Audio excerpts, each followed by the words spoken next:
labaatan sano kadib magaalada caasimadda ee Mogadisho waxaa laga hirgeliyay leerarka kala haga gawaarida iyo dadweynaha kaasoo afka qalaad lagu yiraahdo Samafaro oo ah nooc ku shaqeeya ilayska qoraxda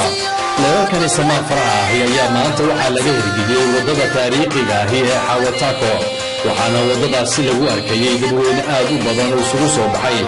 si lagu arkaan nalalkani Samafaro loo yaqaano Mogadisho saakay waa cusub ayaa u bariyay waxaana weli si xawla ah ku socda horumarka ay ku tilaabsanayso magaalada tan iyo markii ay ka hana qaaday xasiloonida hirgelinta nalalkani Samafaro loo yaqaano ayaa waxa iska lahaa maamulka gobolka Banaadir sida uu TV-ga Universal u xaqiijiyay afayeenka gobolka Banaadir Maxamed Yuusuf isgoyskii Hawatako ka bilawnay waa meel fara badan oo xarumaha dawladda ku yaalaan guriyooyinka ku yaala library-ga ku yaala magaciisa ku yaala tiyaatarka qaranka ku yaala isgoyska Hawatako dooranay inaan ka bilawno waa wadayna ilaa number 4 ilaa Banaadir aan wadayna ilaa airportkan wadayna ilaa intay gaartaan wadayna waxaan isla qorsheynay oo inta isgoyska u baahan tahay qaabka lagu dejinayo ciidamada ilaalada nabadgelyada wadooyinka traafikada loo yaqaano ayaan isla qorsheynay darawalada gawaarida ayaa loo jeeday ayagoo u hoggaansamaya sharcigani oo dalka muddo ugu dambeysay waxaana muuqanaysay gawaarida ciidamada iyo kuwa shacabka ahi oo si isku mid ah u qaadanaya awaamirta uu bixinayo nalalkani علي حرسي بري علي قاب وطليها ترافيكدا وحونا كمي بيهاي سراكيشي مانتا ودوي كاسي لغيه الجلية Samafaro بوقشة كتغي أمركي كواد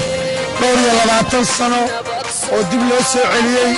وشقد الله Samafaro وبروضة مانتا ودعي كرتاري على ذلك صوبحلو لكن وحن رجينينا أفري لباتن ساعة صوص عدا إلا الصوت وحلو بهاي إذا عضاها التلفزيون إن البرنامج السياسي والسيدايو ودت كان وشهو ما أنت إلا يعاود جوجا عاصمتها وحاكل من إسبدل حوجل وحركة كم ده هي جادي جيد هاي الشجاعة هنا ينتهي هرين هري من أدنى فرحه waxaa loogu farxay horumarka maanta Mogadisho ka muuqda riskiga faraha badan qatar booda ay buuqdo si in marka baabuurta isku timaado isku dhacdo marka hadda Janiska ayaa bay helaysaa wadada ka xirantana waa ka istaagaysaa haday ku furantana nabadgelyo isku maraysaa hadii alla idmo aad iyo aad baan faraxsanahay arrintan dhacaysa aad iyo aad Allah noo badiyo ilaahay maanta waa arkaysaa Samafaro iyo yaani maartay waayo ayaan taaganahay wadada hadda way furan tahay waxaan rabaa hadii Allah wada la ogolaado in bulshada oo dhan ay ogaato hadda wadada waa wixii rabta marka uu jaalaha noqdo waxa weeye istaag geedkii lagu soo shirmay waan ku faraxsanahay horumarka maanta aan ku talaabsanay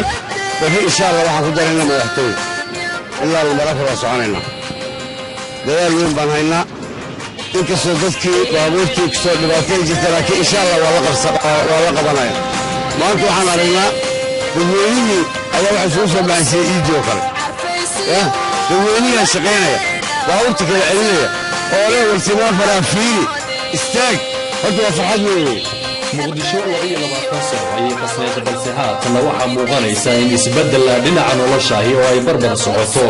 kasoo kabashadii wixii magaalada hore u gaaray iyadoo arrintan ay tahay mid ummadda Soomaaliyeed wax badan ay soo xasuusisay Salman Jamal Saeed TV-ga caalamiga Universal magaalada